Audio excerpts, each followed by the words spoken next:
Tanya Schwartz from Iowa State University.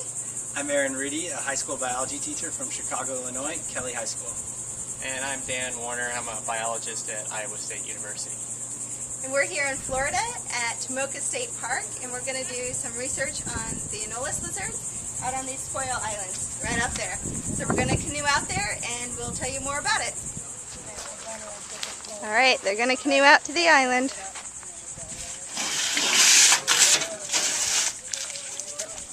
I'll stay back.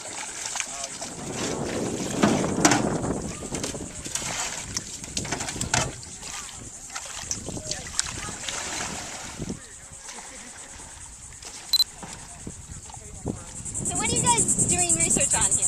All right, so here on this island at Tomoka State Park, we're studying the brown anole lizard. It's also sometimes called the Cuban anole. And the reason for that is because, well, it's from Cuba, as well as the Bahamas and several other islands in that area. And those are all located down in the Caribbean, just south of Florida. But they're really, really fascinating lizards, and there's a lot of things about them that make them really successful at coming to a new place and basically invading and doing really well. And we call these types of species invasive species. When they come from another place and they're not naturally there, but they've sort of established, they're settled in, and they've taken off, and they're pretty much here to stay. So Dan, what questions exactly are you trying to answer with this right now in this research? Okay, so there's three main questions that we're trying to answer. The first question here on the island is how many lizards are here?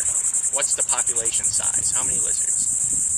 The second main question is how many eggs are they laying? Are they laying lots of eggs? Are they laying a few eggs? And based on what we've seen here, they're probably laying quite a bit of eggs, a lot of eggs, because there's a lot of lizards here, and a lot of babies, a lot of adults running around everywhere. So they're probably laying a lot, but we need to understand that, how many they're actually laying. We need to quantify it. We need to quantify that. Yeah, we need to exactly put a number on that and quantify it. And the third question is related to the other two. Two questions is how fast is the population growing? So when an invasive species first gets over to a new location, we want to know how fast that population grows or explodes into just a huge number of lizards. So we need, what's nice on these islands is we can actually study that. Out here on this island, it makes a really nice place to study these invasive brown anoles for a lot of reasons. The anoles can't get off the island, so I can have this sort of confined area that I can study. I don't have to worry about them dispersing or moving away from the island, which makes them really nice, a model organism. So a model organism is basically a species that we study, that we use to test or try to understand various concepts, in this case concepts in ecology or evolution, and we can use the information we learn from this species and apply it to other species, so we have sort of a general, so we can generalize and have a general understanding of the ecology and evolution of this species and other species. Nice on these islands is we can actually study that. So do you have a lizard here you can show us? Oh yeah, this is the male lizard, it's a boy. Yep, put it up here. This is a boy, this is an adult-sized lizard. The boys are easy to tell from the females. They have this bright throat fan, we call it the dewlap.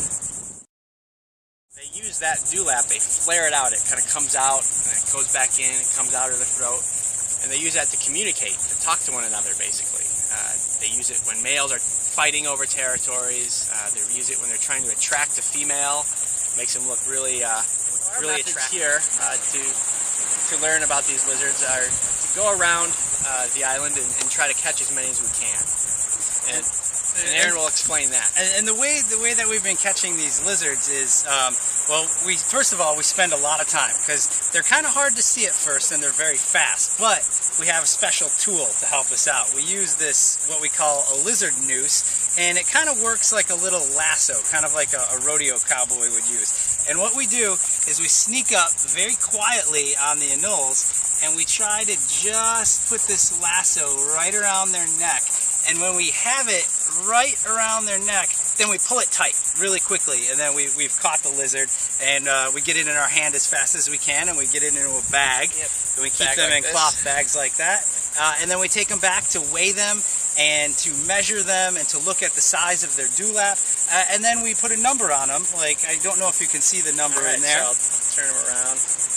This is lizard number 59. 59. And then the next day we'll come and release these lizards back here, and if we spot them again and we see a number, we know it's one we've caught already. So with that, I think we should go catch some lizards. Alright, they're going after the lizard. Here, I'm going to keep spinning. Do you see her, Tanya?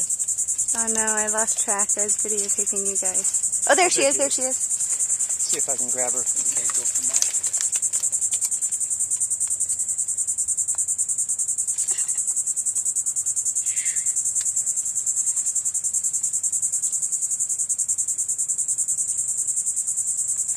Oh, how is she getting out? Where'd she go? There she is. Yellow striped Yeah, girl, babs. there she is.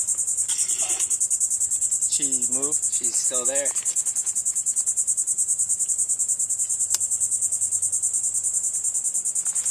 She's a tricky girl. Okay. She's the base of Oh, this. yeah. Do you have a good shot? It's possible. My depth perception is at that distance. You're right on. Got it.